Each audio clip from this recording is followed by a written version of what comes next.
Bismillahirrahmanirrahim. Assalamualaikum warahmatullahi wabarakatuh.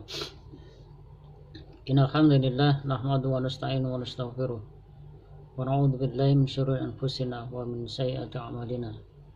May yahdihillahu fala mudilla lahu wa may yudlil fala hadiya lahu. Asyhadu an la ilaha illallah wahdahu la syarika lahu wa asyhadu anna Muhammadan abduhu wa rasuluh. Raditu billahi rabban wal islami dinan wa Muhammadur rasulullah. Subhanaka la ilma lana illa ma 'allamtana innaka antal alimul hakim. Amma ba'd. Masyaallah muslimin rahimakumullah, alhamdulillah segala puji bagi Allah. Mari kita aturkan rasa syukur kita atas segala limpahan nikmat dan karunia yang diberikan kepada kita. Alhamdulillah, sampai saat ini kita masih diberikan kekuatan, diberikan kemampuan untuk istiqomah. Dan harapan kita semoga Allah masih memberikan waktu pada kita, memberikan kesempatan pada kita untuk menata hidup kita menjadi lebih baik lagi. Dan harapan kita semoga kita diwafatkan dalam keadaan husnul khotimah. Salawat dan salam semoga tetap dilimpahkan bagi junjungan kita Nabi Muhammad SAW, pada keluarga, sahabat dan juga buat setianya. Masyaallah muslimin Allah. Pada pertemuan yang lalu kita mendapatkan gambaran, yakni tentang alasan mengapa kita menjadi orang Islam. Dan kita sudah mendapatkan fakta, mendapatkan sebuah kenyataan bahwa ternyata semua makhluk yang diciptakan oleh Allah itu sudah beraslama, sudah berserah diri. Baik itu benda-benda atau makhluk yang ada di langit maupun yang ada di bumi, matahari, bulan, bintang, ya, termasuk juga pohon-pohonan, gunung, binatang melata, dan semua makhluk mereka itu secara sukarela ya, berserah diri kepada Allah SWT. Sekarang mari kita dalami tentang apa sih tugas kita sebagai umat Islam. Kalau kita merenungkan kembali ya, setelah kita meyakini Islam sebagai sebuah agama, maka fase yang tidak mudah adalah bagaimana kita mentarbiyah diri kita dan nilai-nilai Islam. Ini kewajiban yang mengikat pada diri kita. Yang pertama kali mengikat diri kita adalah bagaimana kita berislam secara konsisten. Coba perhatikan di dalam surat Al-Baqarah ayat 208. Ya ayyuhalladzina amanu dkhulu fis silmi kaffah wa la tattabi'u khutuwatis syaitan innahu lakum aduwwun mubin. Wahai orang beriman, masuklah kalian, jadilah kalian orang Islam secara utuh, secara kaffah, dan jangan kamu ikuti jejak langkah setan, karena setan adalah musuh yang nyata bagi kalian. Jadi mengandung pengertian bahwa sebagai orang Islam maka kita bersungguh-sungguh untuk bagaimana kita mengislamkan diri kita, menjadikan diri kita orang Islam yang sebenar-benarnya. Bahkan targetnya apa? Wala tamutunna illa wa antum, dan jangan sekali-kali kita mati sebelum kita menjadi orang Islam yang sebenar-benarnya. Masyaallah muslimin Allah. Karena itu menjadi PR bagi kita semuanya adalah bagaimana kita mentarbiyah diri kita dengan nilai-nilai Islam. Saya sebagai seseorang yang punya tugas ya untuk memberikan pembinaan di lembaga Baitul Izzah, saya terus terang saja agak kecewa dengan motif atau motivasi dari para asatidz yang hari ini memberikan pengajaran, karena terus terang saja mereka masih belum memahami misi dan visi dan misi sebagai para pendidik yang berada di lingkungan lembaga Baitul Izzah. Padahal kalau kita melihat ya bagaimana lembaga Baitul Izzah itu disebut sebagai lembaga pendidikan dengan misi dakwah, itu berarti mengandung pengertian bahwa setiap asatidz, setiap para pendidik itu mereka berkomitmen untuk menjadikan diri mereka orang Islam yang sebenar-benarnya. Artinya apa? Dalam gerak langkah mereka, setiap aktivitas mereka itu jangan lepas bagaimana nuansa dakwah itu terus menjadi misi hidup mereka. Padahal kalau kita coba renungkan, masih banyak di antara kita ya yang masih belum peduli, belum memperhatikan ya apa menjadi hak dan kewajiban mereka sebagai asatidz.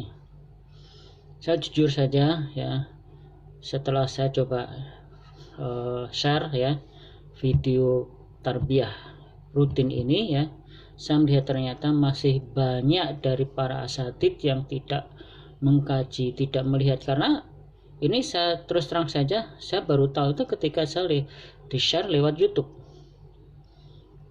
Jadi dari sekian banyak, berapa sih jumlah asatidz yang ada di lembaga Baitul Izzah ini?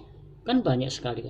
Tetapi ya, kalau kita coba berapa persen di antara kita yang peduli dengan urusan ini yang perlu coba kita garis bawahi. Mari kita dengan senang hati ya, untuk mengemban dakwah ini dalam kehidupan kita. Karena kita punya tugas apa? Bukan hanya berdakwah dalam lingkungan kita, tetapi di luar lingkungan kita. Ya berarti kalau di luar lingkungan kita berarti apa? Nanti kita sebagai seorang asatidz, seorang guru, ya kita harus mentarbiyah ya diri kita sendiri, mentarbiyah keluarga kita, pasangan kita, anak-anak kita, keluarga kita. Usahakan agar mereka bisa menjadi orang Islam yang kafah. Coba perhatikan ya sebuah ilustrasi yang ini saya ceritakan di sini ya. Jadi dalam surat Hud ya,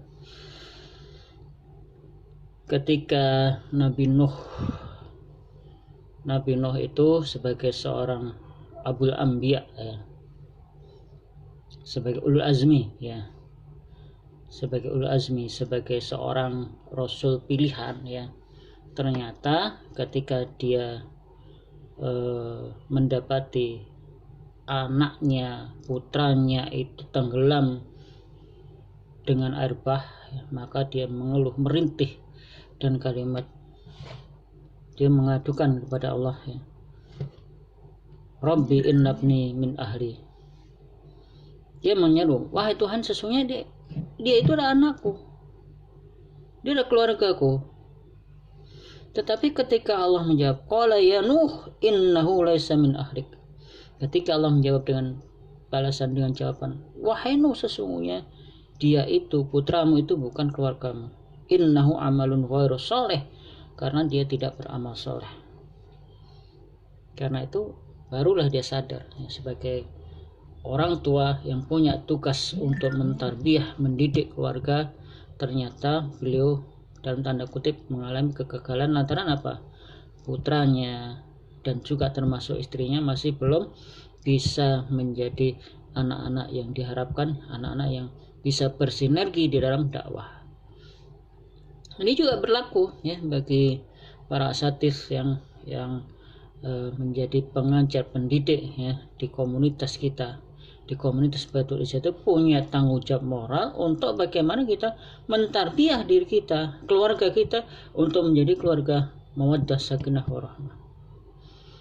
Ayo ya, lewat kesempatan kali ini saya menghimbau sekali lagi, mari ikuti ya tarbiyah ini secara istiqomah ya, kita renungkan. Toh waktu yang disediakan tidak terlalu lama, durasinya paling tidak 8-10 menit. Mengapa kita tidak sempat untuk bagaimana kita duduk mencermati sedikit informasi yang diberikan agar kita bisa aplikasikan dalam kehidupan kita ya. Masyaallah muslimin Allah, dia sebuah teguran bagi kita semua. Bisa jadi saya sebagai pembina masih belum bisa secara totalitas untuk bagaimana kita melakukan aktivitas tarbiyah ini ya, karena memang hari ini kita dihadapkan dengan situasi pandemi yang memang di luar kondisi kita, di luar kekuasaan kita. Karena itu kita bermohon kepada Allah, semoga Allah memberikan kesempatan kepada kita menata hidup kita menjadi lebih baik lagi. Dan sampai nanti ya, kalau kita mendengar Baitul Izzah yang terdengar adalah suara jelek ya, bukan suara yang baik. Ya, semoga ini menjadi renungan kita, dan kita berharap semoga Allah masih memberikan kesempatan kepada kita menata hidup kita menjadi lebih baik lagi. Demikian yang bisa saya sampaikan. Semoga Allah memberikan pertolongan kepada kita, dan semoga Allah mewafatkan kita dalam keadaan husnul khotimah. Demikian, kurang lebihnya mohon maaf. Billahi taufiq wal hidayah. Assalamualaikum warahmatullahi wabarakatuh.